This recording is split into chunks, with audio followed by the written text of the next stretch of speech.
మన సూర్యుడు సైజులో పెరుగుతున్నాడు. మరో 100 సంవత్సరాల్లో భూమిని మింగేస్తాడు. మరో 300 సంవత్సరాల్లో మన సోలార్ సిస్టమ్ అంతా నాశనం అయిపోద్ది. అయితే ఈ ప్రాబ్లమ్‌ని సాల్వ్ చేయడానికి ప్రపంచం అంతా ఒక్కటై మూవింగ్ ఎర్త్ ప్రాజెక్ట్‌ని స్టార్ట్ చేశారు. ఈ ప్రాజెక్ట్ ఏంటంటే భూమి మీద 10,000 ఇంజిన్‌లు కట్టాలి. ఆ ఇంజిన్‌తో పాటు ఈ సోలార్ సిస్టమ్‌ని వదిలి వేరే దగ్గరికి వెళ్ళాలి. ఇది వీళ్ళ ప్లాన్. కానీ దీనికయ్యే ఖర్చు వల్ల కొంతమంది ఇది స్టార్ట్ అయినా సరే ఒప్పుకోవట్లేదు. మరి ఇంజిన్ సక్సెస్ అయిందా లేదా? మన భూమి కదిలిందా లేదా చూడాలంటే ఈ వీడియో మొత్తం చూసేయండి.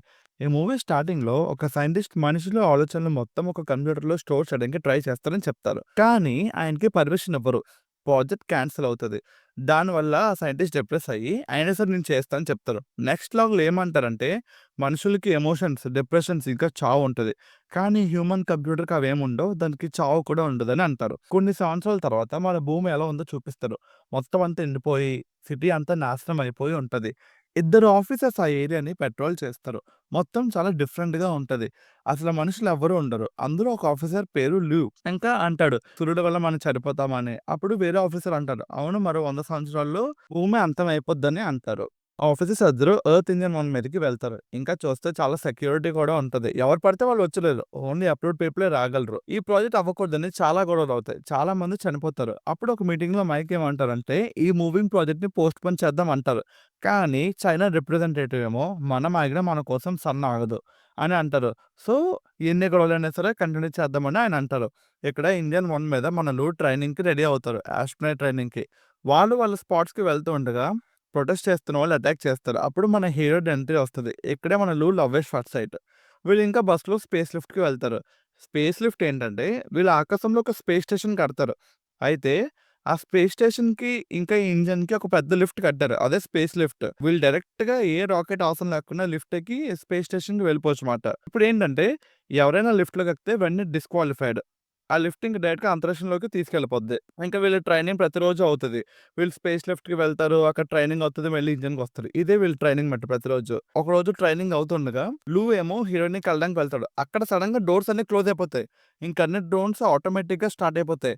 వెంటనే అటాక్ స్టార్ట్ అవుతది. ఆ ఇంజిన్స్ మీద సడెన్‌గా అన్ని లిఫ్ట్స్ పైకి వెళ్ళిపోతాయి. అన్నీ పైకి వెళ్ళిపోతే ఇంక కిందకేమీ రావు.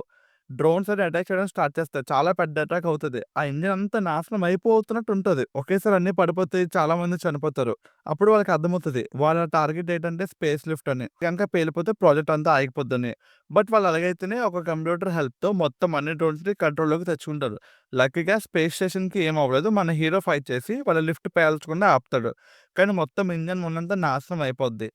ఇంత పెద్ద విషయం అవ్వడం వల్ల మళ్ళీ డిజిటల్ లైఫ్ ప్రాజెక్ట్‌ని స్టార్ట్ చేయమంటారు. అదే హ్యూమన్ బ్రెయిన్ ప్రాజెక్ట్. చైనా ఏమో అందరికి ఆన్సర్స్ ఇస్తది. అప్పుడు మన చైనా హెడ్ చెప్తారు. ఈ ప్రాజెక్ట్ సక్సెస్ అవుతే 2500 ఇయర్స్‌లో మనం న్యూ హోమ్‌కి వెళ్తాం అని అంటారు. వాళ్ళకి 7 మంత్స్ ఇస్తారన్నమాట కంప్లీట్ చేయడానికి. అంటే 7 మంత్స్‌లో ప్రూవ్ చేయాలి వర్క్ అవుతదని. మన భూమి కదలాలంటే మూన్ ఇబ్బందిగా ఉంటది. సో వీళ్ళు మూన్‌ని పేల్చేయాలని డిసైడ్ అవుతారు. మూన్ మీద కూడా టెస్ట్ చేయడం అని ఫిక్స్ అవుతారు. అక్కడ ఒక కొత్త కంప్యూటర్‌ని వాడతారు. 550 అని. ఇంకా అది ఫుల్లీ ఆటోమేటెడ్ మిషన్ మాట. అయితే ఇక్కడ ఎవరికీ తెలియకుండా ఒక సైంటిస్ట్ వాళ్ళ కూతురు బ్రెయిన్‌ని అదే డిజిటల్ లైవ్‌గా సేవ్ చేస్తాడు. ఇంకా కంప్యూటర్‌లో దాన్ని యూజ్ చేస్తాడు మూన్ మీద మాట. ఇది ఎవ్వరికీ తెలీదు. ఇంకా 7 మంత్స్ అయిపోతాయి. ఇండియన్ కూడా టెస్ట్ చేస్తారు. ఫస్ట్ మూన్ మీద ట్రై చేస్తారు. వర్క్ అవుతది.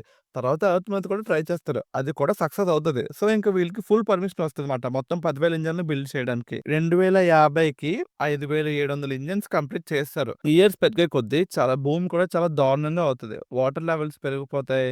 చాలా మంది క్యాన్సర్ వస్తది. మన లూకి పెళ్లి కూడా అవుతదనుకో. కానీ వాళ్ళ వైఫ్ కూడా క్యాన్సర్ వచ్చేస్తది. ఇప్పుడు ఇయర్ 2058. మళ్ళీ కాన్ఫరెన్స్‌లో మైక్ సేమ్ అంటాడు. డిజిటల్ లైఫ్ ప్రాజెక్ట్ యూజ్ చేద్దాం. రిస్క్ ఎక్కువ ఉండవు అని. కానీ దానికి ఎవ్వరు ఒప్పుకోరు. మొత్తం అంతా నార్మల్ గానే ఉంటది. 550 550 రిప్లేస్ చేస్తది. మన లూకి ఒక అబ్బాయి కూడా పుడతాడు. కానీ లూ వైఫ్ కి క్యాన్సర్ వస్తది. స్టార్టింగ్ లో ఒక డాక్టర్ తన కూతుర్ని ఇందులో స్టోర్ చేస్తారు కదా! ఆయన మళ్ళీ కనెక్ట్ చేస్తే జైల్‌లో వేస్తారని వాళ్ళ ఫ్రెండ్ అంటారు. ఎందుకంటే అది ఇల్లీగల్ మాట. సో వేరే ఆప్షన్ లేక కరెక్ట్ టైం కోసం ఆ డాక్టర్ వెయిట్ చేస్తారు. చాలా కష్టపడతారు వేరే సొల్యూషన్ కోసం. కానీ ఏం దొరకదు. ఇక్కడ మన లూ ఏమో ఇంటర్వ్యూకి వెళ్తాడు. ఎందుకు? మళ్ళీ ఆ స్పేస్ ప్రోగ్రామ్‌లో వెళ్ళడానికి. కానీ ఇంటర్వ్యూస్ కూడా 550 కంప్యూటర్ చేస్తది. హ్యూమన్స్ ఇంకేం చేయరమాట. సెలక్షన్స్‌కి అప్లై చేస్తాడు. కానీ కొన్ని క్వెషన్స్ వల్ల లూ ఫెయిల్ అవుతాడు. తన వైఫ్ కండిషన్ ఏమో అస్సలు బాగోదు. కరెక్ట్‌గా 84 డేస్‌లో చనిపోద్ది అని ఇక్కడ డాక్టర్ అంటారు. ఇక్కడ ఎవరికీ తెలియకుండా మన డాక్ ఏమో వాళ్ళ కూతుర్ని ఇంకా 550కి కనెక్ట్ చేయడానికి ట్రై చేస్తాడు. వెంటనే మిలిటరీ వచ్చేస్తది. కానీ ఆ లోపు తను అప్‌లోడ్ అయిపోద్దన్నమాట. ఇంక ఇలా అప్‌లోడ్ అవ్వడం వల్ల మాల్ ఫంక్షన్ అయిపోద్ది. మూన్ మీద ఇంజిన్స్ అన్నీ ఓవర్‌లోడ్ అయిపోతాయి. ఫాస్ట్‌గా ఏదో ఒకటి చేయాలి. లేకపోతే మూన్ పేలిపోద్ది. మూన్ ముందు పేలకూడదు. భూమి కదిలినప్పుడే పేలాలమాట. ఇది వీళ్ళ ప్లాన్. సో, వీళ్ళు హ్యాండిల్ చేయడానికి ట్రై చేస్తారు. కానీ అవ్వదు. ఒక్కొక్క ఇంజిన్ పేలిపోతుంటది. మొత్తం ఎఫెక్ట్ చూపిస్తది. సడెన్‌గా సునామీస్ వస్తాయన్నమాట. మూన్ గ్రావిటీ వల్ల. ఇంజిన్ 2 కూడా పేలిపోద్ది. ఇంక ఇంజిన్ 1 కూడా పేలితే భూమి మీదకి మూన్ వచ్చేస్తది అంటారు. సో, వెంటనే వీళ్ళు ఒక టీమ్‌ని సెలెక్ట్ చేస్తారు. ఒక టీమ్ ఏమో మూన్ మీదకెళ్ళి మొత్తం న్యూక్లియర్ బాంబ్స్ డిప్లాయ్ చేయాలి. ఇంకో టీమ్ ఏమో సునామీ వల్ల నీటిలో మునిగిపోయిన సిటీలోకి వెళ్లి ఆ 550 కంప్యూటర్‌ని మళ్ళీ రీబూట్ చేయాలి. అంటే వాళ్ళ కూతుర్ని తీసేయాలన్నమాట. సో, మొత్తం అయితే 7000 ఇంజిన్స్ రెడీ అయ్యి ఉన్నాయి. మూన్ పేలితే ఆ టైంకి ఎర్త్ ఇంజిన్స్ ఆన్ చేయాలి. సో, ఒక టీమ్ వెళ్తది బూట్ చేయడానికి. అందులో డాక్ కూడా ఉంటాడు. మూన్ మీద బాంబ్స్ పెట్టడం కూడా స్టార్ట్ చేస్తారు. అదే టైంలో డాక్ కూడా వెళ్తారు డీబూట్ చేయడానికి నీటి కిందకి. మన డాక్‌కి చిన్న ప్రాబ్లమ్ వస్తది. ఏంటంటే ఒకవైపేమో వాటర్ ఉంటది. ఇంకో పక్కేమో చలి. మూన్ మీదేమో మన లూ స్ట్రక్ అయిపోతాడు. మూన్ పేల్చిన 30 నిమిషాల లోపు ఇంజిన్ స్టార్ట్ చేయాలని ఒకరంటారు. ఆ లోపే మూన్ డెబ్రిస్ పడిపోవడం స్టార్ట్ అవుతాయి. లూకి హెల్ప్ కోసం కొంతమంది వస్తారు. ఇంకా వాళ్ళు లూని పప్పేసి వాళ్ళక్కడ ఉండిపోతారన్నమాట. ఇంకా వాళ్ళు చనిపోయినట్టే. ఇదొక బెస్ట్ సీన్ మూవీలోని. సో, మూన్ పేలిపోద్ది. ఇంకా 30 నిమిషాల్లో వీళ్ళు స్టార్ట్ అవ్వకపోతే మూన్‌తో పాటు భూమి కూడా అంతమైపోద్ది.